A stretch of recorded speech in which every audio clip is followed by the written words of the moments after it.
प्रिय दोस्तों, एक और कहानी के साथ मैं फिर से आपकी सेवा में उपस्थित हूं। तो कहानी सुनने से पहले मेरी एक बात ध्यान से सुन लीजिए।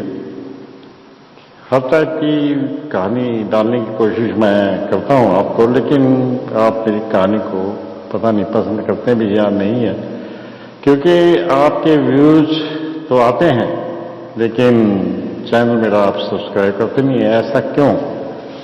सोचिएगा इस बारे में। तो कोशिश कीजिए कि मुझे भी सब्सक्राइब करिए, मेरे चैनल को भी सब्सक्राइब कर दीजिए प्लीज। हाँ, चलो इंतजार रहेगा कब करेंगे आप ऐसा। तो सुनिए कहानी। एक बहुत ही पुराना गांव था। उस गांव का नाम शंखवर था। शंखवर गांव के चारों ओर पत्थरों के टीले थे। गर्मी का मौसम था, कड़ी धूप थी। यद्यपि सोलंकी ने 1 एकड़ की जमीन के बीच सुंदर और बड़ा घर बनवाया हुआ था, लेकिन इस गर्मी की वजह से वह सो नहीं पा रहा था। बहुत कोशिश की पर नींद नहीं आ रही थी। नौकर ने पंखे चलाए किंतु उनमें से भी गर्म हवा ही चल रही थी। खसखस की पटिया लटकाई गई और समय समय पर उनको पानी छिड़का गया, फिर भी हवा गर्म ही थी। सोलंकी नींद आने की वजह से बेचैन था। नींद न होने से सोलंकी अपने आप को अशांत महसूस करने लगा। बात बात पर वह चिढ़ने लगा। दूसरों की नींद की भी इस वजह से हराम हो गई। परंतु विचित्र बात तो यह है कि इस गर्मी में भी कुछ लोग मजे से सो रहे थे। सोलंकी एक ऐसा आदमी था जो सो नहीं पा रहा था। मुझसे वेतन लेकर मेरे दिए पैसों पर पल रहे हो। मैं नींद के अभाव में छटपटा रहा हूं और तुम लोग घोड़े बेचकर सो रहे हो। क्रोधित होकर सोलंकी अपने नौकरों पर टूट पड़ा। फिर अपनी पत्नी और संतान पर भी नाराज होते हुए बोला, मेरी ही वजह से तुम सुख भोग रहे हो। यह ऐशोआराम मेरी कमाई से है। घर का ईंट ईंट मेरी मेहनत का फल है। मेरी वजह से तुम लोग तुम्हारा आदर सत्कार कर रहे हैं। सब कुछ मेरा होते हुए भी तुम लोग सब सुख भोग रहे हो, आराम से सो पा रहे हो, और मुझे तो नींद भी नहीं आ रही है। इस गर्मी ने तो मेरी नाक में दम कर रखा है। सोलंकी का हाल उनसे देखा नहीं गया। एक ने वैद्य को बुलाया तो उसने सोलंकी की नब्ज देखी और कहा, आपकी तबीयत तो बिल्कुल ठीक ही लगती है।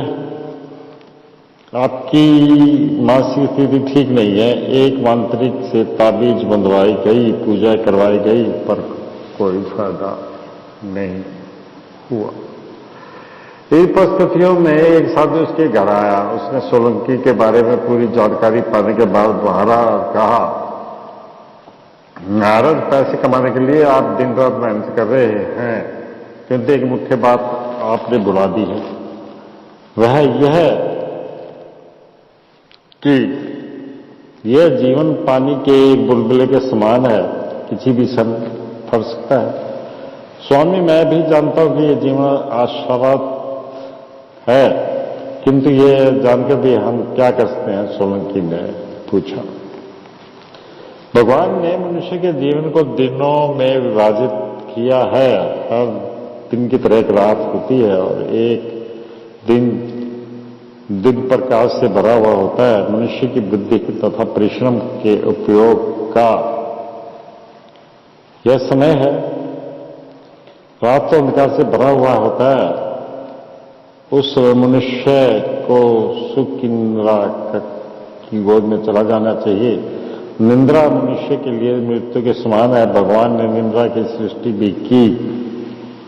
वह मृत्यु के बारे में जान न सके। निद्रा के कारण मनुष्य हर दिन तत्कालिक रूप से मरता है और फिर जीवित होता है। इस तरह सोते जागते एक दिन मनुष्य शाश्वत रूप से मिट जाता है। साधु ने उसे समझाया। सोलंकी ने उनकी बातों पर ध्यान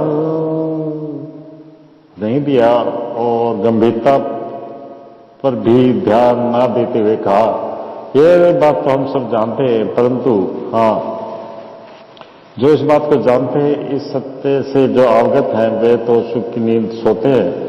कुछ समय के लिए सब बातों को भुला देना आवश्यक है, मगर भुला नहीं पाओगे तो नींद फिर तुमसे दूर भागेगी, साधु ने कहा। मेरे ख्याल में इतने लोग आराम से जिंदगी गुजार रहे हैं, इनकी जिम्मेदारी मुझ पर है।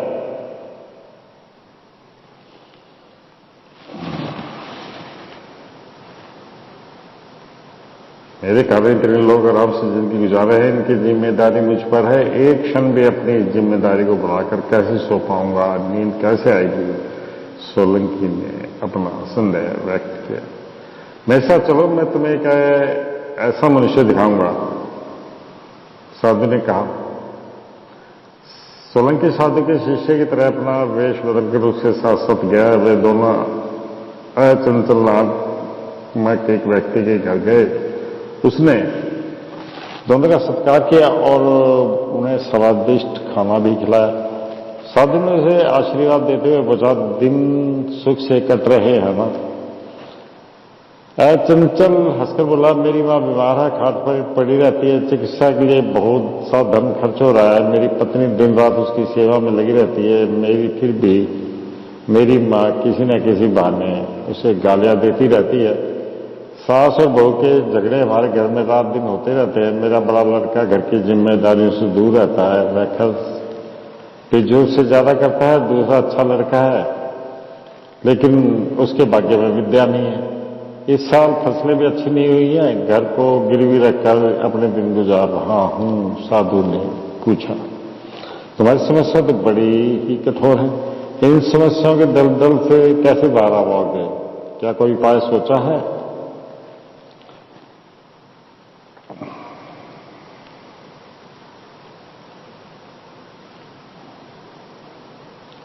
इस दलदल से कैसे बाहर आ पाओगे?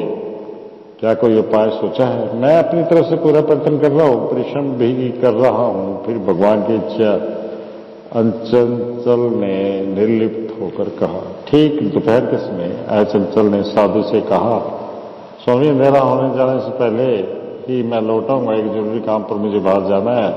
आप बुरा ना मानिएगा, मेरी प्रतीक्षा कीजिए, कहकर वह बाहर से निकला। साधु और सोलंकी छिपे छिपे उसके साथ गए। गांव के कोने में अमरूद का एक बगीचा था। चंचल वहां गया और अपना दुपट्टा फैलाकर क्षण भर में मस्त होकर सो गया। देखा, सोलंकी, निद्रा मनुष्य को दिया हुआ एक भगवान का वरदान है। थोड़ी देर के लिए ही सही, इससे मनुष्य अपने कष्टों को भूल जाता है। चंचल समस्या से घिरा हुआ है, फिर भी इस वरदान का उपयोग कितनी सच्चाई से वह कर पा रहा है, साधु ने कहा। सोलंकी नाराजगी जताता हुआ बोला, इतनी समस्याओं का सामना उसे करना है, फिर भी वह मस्त हो रहा है और अपना मूल्य पर समय व्यर्थ कर रहा है। इसे अपनी जिम्मेदारियां नहीं मालूम, इसलिए गरीबी में वह सड़ रहा है। अभी इसे जगाऊंगा और इसे बताऊंगा कि समय का दुरुपयोग कैसे करना चाहिए। उसे समझाऊंगा अभी धन कैसे कमाना है, लेकिन ऐसा करने से पहले मैं उसे खूब डांटूंगा। ठीक है, जैसा तुम चाहते हो वैसे ही करो, साधु ने कहा। सोलंकी उसे जगाने ही वाला था कि पेड़ के पीछे से एक आदमी ने आकर उसका हाथ पकड़ लिया और कहा, तुम्हारा दिमाग कहीं घास चरने तो नहीं गया है? मालूम नहीं होता सोते हुए आदमी को जगाना नहीं चाहिए? तुम मुझे रोकने वाले कौन होते हैं? इसे जगाने से तुम्हारा क्या नुकसान होगा? सोलंकी ने पूछा। अपनी बात में बात कहूंगा, पहले जरा बताना कि तुम कौन हो? उस आदमी ने पूछा। सोलंकी ने कहा, धन की कमाई के बहुत से रास्ते मुझे मालूम है। चंचल को पैसों की जरूरत है, उसे तो ऐसे समय सोना नहीं चाहिए। उसे जगा कर बताना चाहता हूं कि पैसे कैसे कमाने चाहिए। रातों से सोने के लिए उसके पास समय नहीं होता। 2 दुकानदारों के पास इसे हिसाब लिखना पड़ता है। उन दोनों के कहे मुताबिक उसे ये काम रात को ही करना है, दिन में नहीं। अलावा इसके इसकी मां रातों में खूब खांसती रहती है, हारती रहती है। किसी का उसके पास रहना अनिवार्य है। बीच बीच में वह बहू को कोसने लगती है और वो भी चुप नहीं रहती, ईंट से ईंट बजाती है। यही कारण है कि यह दिन में वहां अकेला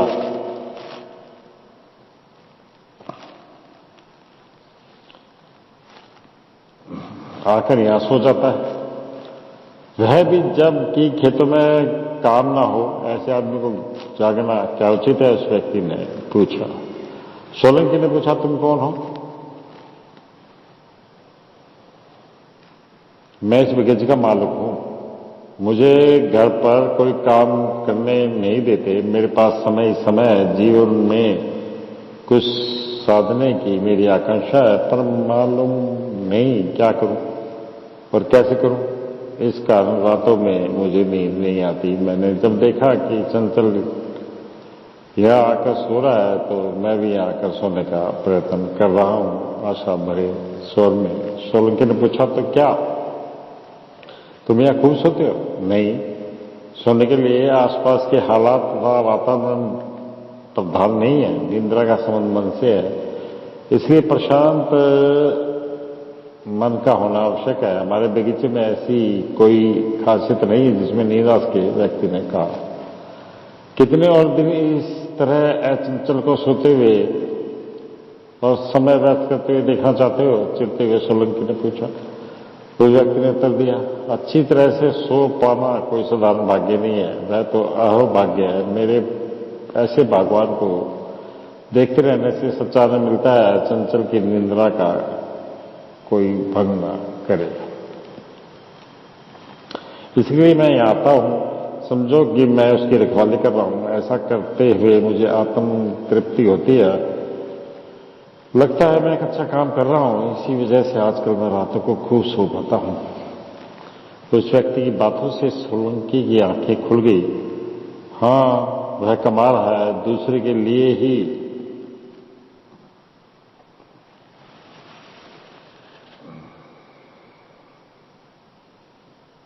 हाँ, वह कमा रहा है दूसरे के लिए ही, लेकिन उनका सुख उससे देखा नहीं जा रहा है। वे आराम से सो पाते हैं और वह सो नहीं पा रहा है। इसका उसे बहुत दुख है। इस पर वह उससे नाराज भी है और उसे ईर्ष्या भी करता है। इसका मतलब यह हुआ कि उसका मन साफ नहीं है, इसलिए उसे नींद नहीं आती। उस अचंचल की भी निद्रा भंग करनी चाहिए, जिससे उसका कोई रिश्ता भी नहीं है। वह उस व्यक्ति की तरह उसकी निद्रा को देखकर तो आनंद लूट नहीं सका। वह तो अब तक उससे ईर्ष्या करता रहा और जिन्हें निद्रा का सुख प्राप्त हुआ है, जिस सुख से वह वंचित था, जो उसके भाग्य में मदा ही नहीं था। सोलंकी ने उस व्यक्ति की भरपूर प्रशंसा की, साधु को धन्यवाद किया और अपने घर लौटा। तब से वह हृदयपूर्वक दूसरों की सहायता करने लगा। दूसरों के आनंद को देखकर अब वह नहीं जलता था। इस बात पर उसे दुख नहीं होता था कि जो वस्तु मेरे पास नहीं वो दूसरे के पास है। कहना होगा कि उसके जीवन का नया अध्याय ही प्रारंभ हुआ है। अब उसके लिए निंद्रा कोई समस्या नहीं थी। तो दोस्तों, सही कहा इस कहानी में कि जिसके पास मन की शांति नहीं है वो सो कैसे सकता है। सोने के लिए मन की शांति होना आवश्यक है, चाहे उसके घर में कोई परेशानी हो या दुख। सोचिए आप कैसे हैं और आपकी जिंदगी में क्या है। चलो कोई बात नहीं, फिर मिलता हूं मैं आपसे जल्दी एक और कहानी लेकर। बहुत जल्द।